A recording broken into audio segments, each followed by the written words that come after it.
Genocide of Kashmiri Hindus और उनको अपने ही मुल्क में इंटरनली डिस्प्लेस्ड पर्सन बना दिया जाता है। ऐसा आपको दुनिया में कहीं और ऐसी कोई मिसाल नहीं मिलेगी। सुपर पावर करते हो, सुपर पावर बनने वाला तुम्हारा तो कोई हाल ही कोई नहीं। को मूवी बोलना बंद करो आप। जी सर। ये पिक्चर नहीं है जी। ये एक सच्चाई है इस देश की, जो हमारे देश के सेकुलर शब्द भी मत बोलो उनको, हिजड़ा कायर बोलो उनको जी। उन लोगों ने ये सच्चाई छुपा के रखी है। धन्यवाद दूंगा इस डायरेक्टर को जिसने ये सच्चाई बाहर लाया। हिंदू मत से पुराना तो नहीं है, हिंदू मजहब तो हजारों साल पुराना मजहब है, कदीम तरीन मज़ाहिब में से एक है। भाई लद्दाख को तो अलग कर दिया, 10 लाख इंडियंस को शहरियत दे दी, जम्मू की सीटें बढ़ा रहे हैं, 10 लाख आदमियों को अगर वोटिंग का राइट दे दिया और उन्हें जायदादें दे रहे हैं वहां। भाई आपने वहां क्या माना और क्या आपको उन्होंने दिया? एजेंडा जी इंडिया दिया है कि रियासत का स्टेटस बहाल कर देंगे। भाई लद्दाख को तो अलग कर दिया, 10 लाख इंडियंस को शहरियत दे दी, नई हल्का बंदियां वो तैयारी कर रहे हैं। अमेरिका का दबाव है, दुनिया को शक्ल दिखानी है, जस्टिफिकेशन पैदा करनी है। देखिए ना, वो उनकी बड़ी कामयाबी है। उन्होंने 9/11 से उसको नत्थी कर दिया। जो हुर्रियत पसंद है उनको तो टेररिस्ट कहते हैं दुनिया के सामने। हमने कोई कंपेन चलाई नहीं है। कश्मीर के जो सफीर हैं जनाब इमरान खान साहब, इन्होंने ना इस्टेब्लिशमेंट ने, सियासी जमातों को परवाह ही नहीं है। मुझे याद है कि जरदारी ने कहा था कि महबूबा मुफ्ती और फारूक उमर अब्दुल्ला और ये यहां से एक आध नौजवान का नाम लिया था कि ये कश्मीर की आइंदा लीडरशिप है। जरा अंदाजा लगाएं, यानी 60 साल से 65 साल से मक्तल में खड़ा अली गिलानी, वो छत से उसको धक्का दिया, वो उसको बीमार पड़ा हुआ है यासीन मलिक को 25-26 साल की जेल काटी। कहा कि इंडियन को हमको शिकायत है हमसे कि हम टेररिज्म करते हैं। 1 लाख आदमी कश्मीर में मर गया, 60-70 हजार शहरी हमारे मर गए टेररिस्ट हमें। कैसी बात है?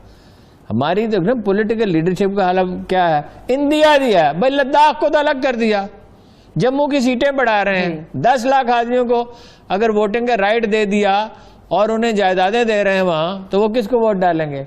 वो एक हुकूमत बनानी है महबूबा मुफ्ती के साथ मिलके या फारूक अब्दुल्ला के साथ, उमर अब्दुल्ला के साथ मिलके, या एक इसी तरह का कॉम्बिनेशन, एक जाली हुकूमत बनानी है। लेकिन बहुत कम वोट पड़ेंगे। मगर ये कि लोग बहरहाल एक इतनी मुसीबत में है कि मुमकिन है कि वो इसको भी गवारा कर लें, कोई बल्दियाती इलेक्शन हो जाए, कुछ ये हो जाए। लेकिन महबूबा मुफ्ती ने बड़ी जबरदस्त आवाज, उन्होंने कहा कि जी अगर आप तालिबान से मुज़ाकरात इंडिया कर सकता है तो पाकिस्तान से करे। ये कश्मीरियों को सुनाने के लिए भाई 370 की बात कर रहे हैं, वो नहीं मान रहा। वो भी ये कह रहा है कि बस इलेक्शन करा देंगे, एक सूबा बन जाएगा। इशारा दिया, बैठा सुनता रहा, बड़ा मक्कार है जी। इस तरह के लीडर ऐसे ही होते हैं। 35 की क्यों नहीं बात कर रहे? 35 की उसकी क्यों नहीं बात कर रहे? आप पाकिस्तान के आजाद कश्मीर में कोई पाकिस्तानी शहरियत नहीं ले सकता। हालांकि कश्मीरियों को क्या एतराज होगा? कश्मीरी अवाम को तो एतराज नहीं होगा ना जी। लेकिन उसूल तो उसूल है कि भाई जब तक रियासत के मुस्तकबिल का फैसला नहीं होता, वो लद्दाख तो हो गया यूनियन टेरिटरी, जम्मू की सीटें बढ़ा रहे हैं, तो इन्होंने अमलन गद्दारी का इर्तिकाब किया। और अब तो ये भी नजर आ रहा है कि इनकी गिरफ्तारी भी जो है वो अंडरस्टैंडिंग से थी। यासीन मलिक की तरह तिहाड़ जेल में तो नहीं रखा था जी, घरों में नजरबंद किया ना। उनके तो घर से कई एक से ज्यादा, अभी तो नहीं, इससे पहले के वाकयात हैं, अली गिलानी के घर से राकेट गुजार दिया, यानी एक दीवार से राकेट दाखिल हुआ, दूसरे से निकल गया। और कितना अरसा उन्होंने जेलों में काटा है और उनसे किसी से मिलने नहीं देते। और उनमें से किसी हुर्रियत और उनके खानदान का कोई आदमी महफूज नहीं है जी। उनके दामाद को मशहूर जर्नलिस्ट है, माइग्रेट करके तुर्की जाना पड़ा।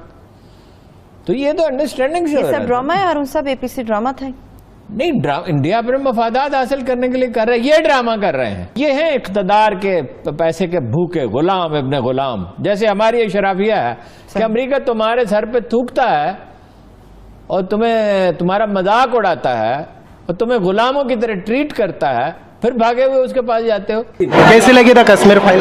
इसको मूवी बोलना बंद करो आप। जी सर। ये पिक्चर नहीं है जी। ये एक सच्चाई है इस देश की, जो हमारे देश के सेकुलर शब्द भी मत बोलो उनको, हिजड़ा कायर बोलो उनको।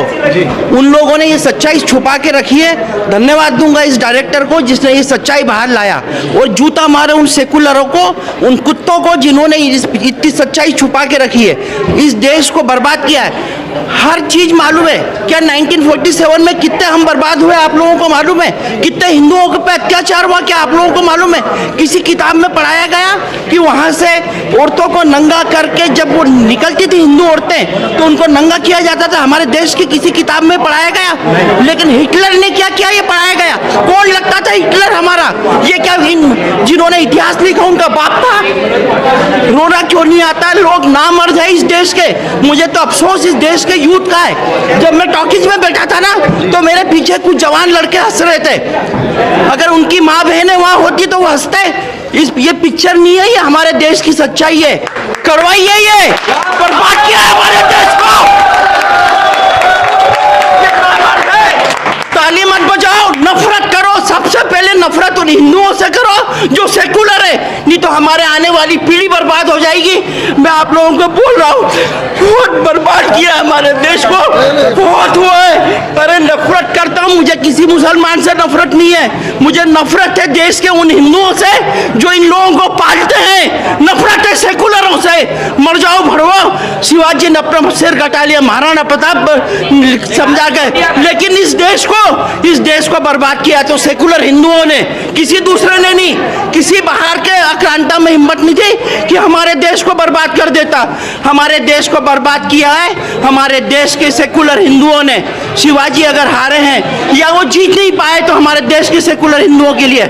महाराणा प्रताप अगर इस देश को आजाद नहीं करा पाए तो हमारे देश के गद्दारों के लिए। और आज भी गली गली में गद्दार है। इन गद्दारों से व्यापार करना बंद करो, इन गद्दारों से बहन बेटियां देना बंद करो, इनका पानी पीना बंद करो। अगर मेरा सगा भाई भी सेकुलर है तो वो मेरा दुश्मन है। अगर हो सके तो दोस्तों ये पिक्चर देखो। जेनोसाइड ऑफ कश्मीरी हिंदूज या कश्मीरी पंडित जिनको आम अल्फाज में कहते हैं, ये एक शॉकिंग मतलब हिस्टोरिकल फैक्ट है कि एक हिंदू मेजॉरिटी, और मेजॉरिटी भी के जो कि 80% जिस मुल्क में हिंदू रहते हैं वहाँ एक स्टेट से हिंदुओं को जेनोसाइड होता है, उनकी प्रॉपर्टीज़ का जेनोसाइड होता है, इनकी इंटेलेक्चुअल प्रॉपर्टीज़ का जेनोसाइड होता है, घरों पे कब्जे हो जाते हैं, मंदिर तोड़ के कब्जे कर लिए जाते हैं, और उनको अपने ही मुल्क में इंटरनली डिस्प्लेस्ड पर्सन बना दिया जाता है। ऐसा आपको दुनिया में कहीं और ऐसी कोई मिसाल नहीं मिलेगी। हिंदू मत से पुराना तो नहीं है, हिंदू मजहब तो हजारों साल पुराना मजहब है, कदीम तरीन मज़ाहिब में से एक है। जो सिख मजहब है, सिख मजहब या जैन मत या बुद्ध मत, मतलब ये तो वो कहते हैं ना कि ये हिंदुस्तान से ही निकले हुए मजहब है।